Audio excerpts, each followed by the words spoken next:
Hey guys, this is PODFIC, and today we're going to be reading in Technicolor by Danique. This is Chapter 5. Brett has started a notebook. A notebook which his goddamn nephew had already dug out of his bag and drawn all over and in crayon. But a notebook no less. In it, he started keeping track of all the weird shit he was learning through his ever-increasing exposure to the underbelly of the New York crime scene. Daredevil's overwhelming fondness for coffee had made it in there. So had Brett's recent discovery that Spidey could be persuaded into doing some worryingly complex chemical tests if provided with a large enough vessel of resin. Stark did not allow the boy to have resin. Brett thought that there was maybe a good reason for that, but it wasn't his job to enforce lab safety. It was his job to catch a serial rapist. Jessica Jones, he also learned, would be 2,000% more likely to cooperate with officers if she was not awoken before noon. Luke Cage similarly worked a night job and appreciated not having some asshole pounding on his door before 10 a.m. There were in fact 2 Hawkeyes, and yes, they were both called Hawkeye, and no, you should not even bother questioning that. Also, one of the Hawkeyes was deaf, but Foggs wouldn't tell him which one. He said he'd figure it out on his own. Brett had come to learn that Frank Castle was the human equivalent to Golem, and he could be coaxed forth from one of his many caves only through Karen Page. Only. Unless you were extremely desperate, in which case you might be able to call Daredevil and alert him of the man's presence in the city. Dee would find the guy. You just had to be prepared to lay on him before he could pick a fight and ruin everyone's day. If you were desperately desperate too, Brett had learned you could find Deadpool through Spidey. Little Peter seemed to know where he was at all times, even though he claimed he didn't. In order to extract this information from Peter, however, you needed to present your case very, very thoroughly.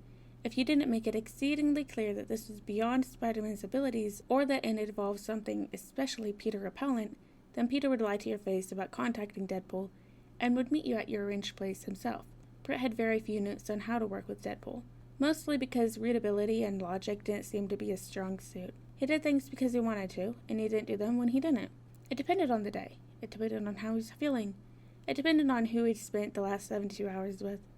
If it was the X-Men, you weren't going to find him. He wasn't going to entertain anything you said. If it was what he called A-Team, there was absolutely no telling whether he'd be amenable to lending support or not. If it was Team Red, as they called themselves, the combination of Dee and Spidey making pathetic, "But wait," sounds to him seemed to appeal to his ever-wandering better nature. The captain decided that he was pleased with all of Brett's progress except on the Deadpool front, and assigned him the task of collecting better intel. Brett informed him that was fine, but that it didn't matter how hard the captain wished, some of these guys weren't going to give up their secrets, or cooperate. They just weren't. They weren't interested in justice. They weren't interested in the system as it was. They hated the police for 1,000 different reasons, and many of them were simply not going to do it because they didn't want to. It was as easy as that. Deadpool was one of those guys. He ran in an entirely different world from most of the other guys, and he was very, very happy with that. And he was ambivalent at best about above-ground crime and justice. The captain thought that the recent breakthrough in getting vigilantes to pitch in a little towards more legitimate crime-solving would sway Deadpool on the issue. He said that he believed that there was some good in the guy, and that if he was any decent kind of person, he'd want to help out. Yeah, Brett thought. Maybe if one of his buddies is the target, but otherwise, no pal. You're barking up the least productive tree in the goddamn forest. The captain informed him that he was not an expert in this area and told him to provide one or follow orders. Huh, now there's a thought. Brett, as the up-and-coming vigilante whisperer of his force, he fucking hated this title and hated that everyone had decided that he was the one for this shitty fucking job. You get 2 vigilantes to talk to you and all of a sudden you're the fucking point person for all the goddamn underground folks in the city. Found himself in the unique position of reporting on Foggy's relationship with one Matthew Murdoch in exchange for an Anna Nelson's seemingly unfailing ability to make Foggy talk to him about this shit. Foggs was displeased. So displeased. Karma's a bitch, ain't it, pal? This put Brett in a very good position to knock on Foggy's door and be let in, which he did, because he legitimately needed to shift this burden from his shoulders. Foggs opened the door and said that Brett could come in on the condition he helped him with something. Brett did not like the sound of something. He was correct. "Dude, it's infected," he pronounced. "You shut your whore mouth," Foggy snapped back. Foggs had spent half their teenage years begging his mom to let him get an industrial piercing. She'd allow him the ear piercings, and even let him test the waters with a single lip piercing. But she drew the line at the industrial. She could get the rings, but she could not understand why he wanted a bar stamped through his ear as well. Something about law school, likely an in-depth and highly personalized conversation about professionalism, had made all the metal Foggs had once delighted in terrifying their classmates with fall out of his face. He'd come home to pick up some books 3 weeks into attending Columbia, and Brett, in passing, had nearly punched him in the jaw, having mistaken him as someone trying to break into Nelson's family home. It had taken him ages to see past Foggy's lip piercing as a kid, and now he was still blown away when it wasn't there. Foggs claimed that him being a partner at Nelson, Murdoch, and Page meant that he got to write his own damn dress code for once, and his damn dress code included hair to your toes and a goddamn industrial piercings. Hence the present situation. Probably your fucking hair that did it, Brett thought out loud. Mostly just to see the scandalized look on Fogg's face. It would never not be gratifying. I need saline, Foggy decided miserably after bestowing this gift upon Brett. Do I have saline? Foggs did indeed have saline in his absurd first aid kit. Seriously, there was no reason for that much gauze. Whatever, it didn't matter. Commenced attempting to convince Foggs that the best way to soak his ear was to put his ear in a dish of saline, rather than just dropping the saline onto his skin, so that he'd douse his face when Brett asked what he needed to. Foggy stared at him in disgust when they called to his nurse friend to verify this information. God damn it. Are there vigilante experts? He asked Foggy and the towel-wrapped ice cube he was holding to his ear. Fogg shrugged. I mean, it's probably a field of study by this point, he said. He moved the ice cube to the other hole. How do you know all this shit about these people, then? Foggy shrugged again. I just talk to them, man. They come to me, enter my life, and refuse to leave it. Like herpes, I'm telling you. Honestly, I think we're all friends at this point. Huh. Okay. Wait, you're friends with the Punisher. That guy ruined your career. Foggy scoffed. He also fixed the vault in the office and keeps the shitheads from our door, so, I don't know if I'd go as far as friends for me and him, but he's Karen's friend, so what can I do? Not fucking be friends. This was not talk Foggy understood. He waved it off like it didn't mean anything and turned to the earlier topic thoughtfully. I wonder how do they study them, those experts, he hummed. Like, obviously a survey ain't gonna do the trick here. So what, interviews? Let's sit down the Spiderman and the Punisher and see what they think about life. Yeah, it sounded pretty nuts now that he thinks about it. Hey, Google it, Foggs encouraged. His ear only looked redder from the ice and the infection. Brett got out his phone and took a picture of it to send to Mrs. Nelson before complying over Foggy's vocal irritation.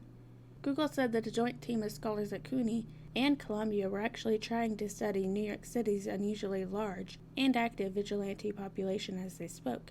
Their website was fucking wild. They had a counter of encounters, which documented the exact issue he and Foggs had been throwing around earlier.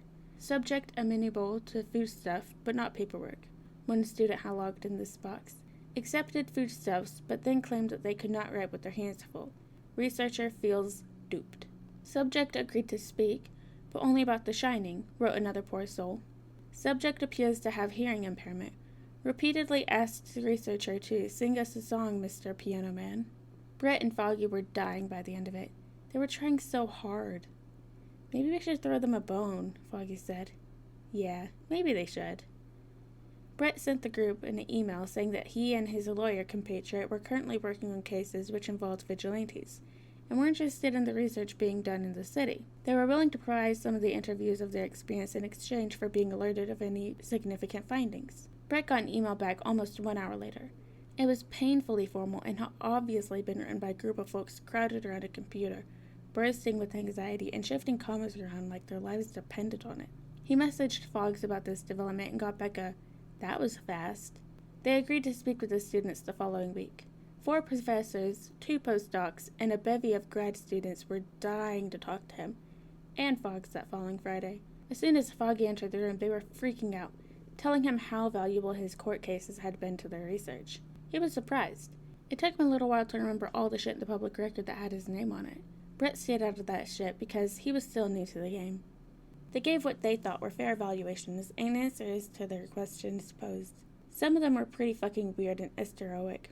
Has Daredevil ever exposed any religious learnings to you? They asked. Foggy hummed and hawed and finally said, well, he's told me once that he believed himself to be possessed by a demon in the past. And one of the students clutched their heart, apparently unspeakably relieved that her analysis was still valid. Spiderman appears to be very lean. Do you think there might be a possibility of an eating disorder there? Maybe some control issues? Has anything he's ever done led you to believe that either of those things might be true? They asked Brett. No, Pete could eat anything handed to him, provided it did not contain cilantro or celery. Brett had found this knowledge more useful than it had any right to be. No, I have bribed him with every food under the sun, and he's been more than happy to wolf it down, he explained to the furious note-takers. Pretty sure he's just like that because of his mutation. If you really want his attention, I recommend caloric-dense things like ice cream, hamburgers, that kind of thing. They asked Foggs if the Punisher has ever expressed any remorse for his actions, and Foggy was so taken back by the question, it took several times to get an answer. Frank is not a bad person, he finally said.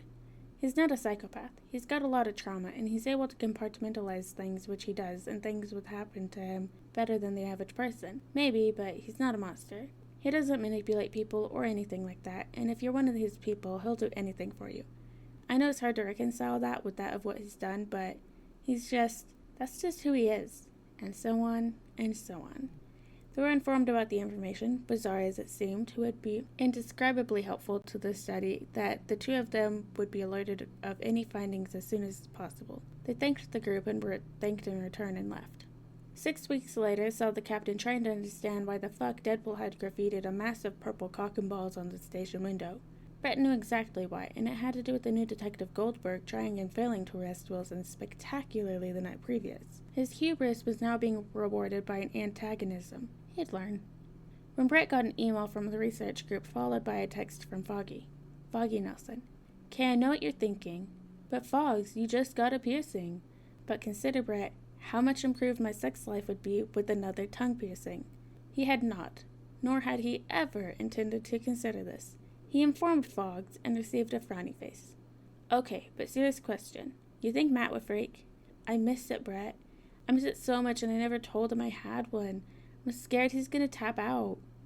Brett, I'm in a crisis. What if he doesn't like it? Okay, this sounded like a drink conversation. They determined over several beers and a few shots that Matt was the same guy who'd fucked his merry way through half the grad students at Columbia, and almost a quarter of his undergrad department, and so he was probably into all kinds of kinky shit. Probably. Brett honestly could not imagine Murdoch as a kinky guy, but Foggs was concerned, so he went along with it for his peace of mind. It's a piercing, Foggs, he slurred. Not BDSM. Oh, also, the students got back to us. Said that they've employed some of the suggested techniques and found them far more fruitful. They wanted to say thanks again. Wait till they try to talk to Wade, Foggy giggled. Dude, he went for veins and everything on the window. Foggs did not choke on his drink, but it was a near thing. Maynard was judging him for all the cups of coffee on his desk and accusing him of colluding with the enemy when the captain came out and demanded that Brett tell him everything he knew about Wade Wilson. Brett stared at him and opened his once gray, now tie-dyed notebook, courtesy of Amos. Thank you so much, honey. Uncle Brett loves rainbows. To read off his limited information on Deadpool. It had not changed since the last time the captain demanded this information. Call Spidey in then, Captain griped. A thud and squeak attracted their attention, and they looked up to see Wade Wilson himself reapplying an enormous pink, inelegant dick to the window where the captain had personally power-washed the day before. He froze upon noticing everyone in the office staring directly at him through the window, and then flattened himself onto it to make an even lurer demonstration of himself. Brett addressed the captain. You really want to work with that, sir? No? Yeah, that's what he fucking thought. No amount of expert opinion or applied theory was going to crack that one. Alright guys, and that is the end of chapter 5 of In Technicolor by Danique. I hope you guys liked it, and I'll see you in the next chapter.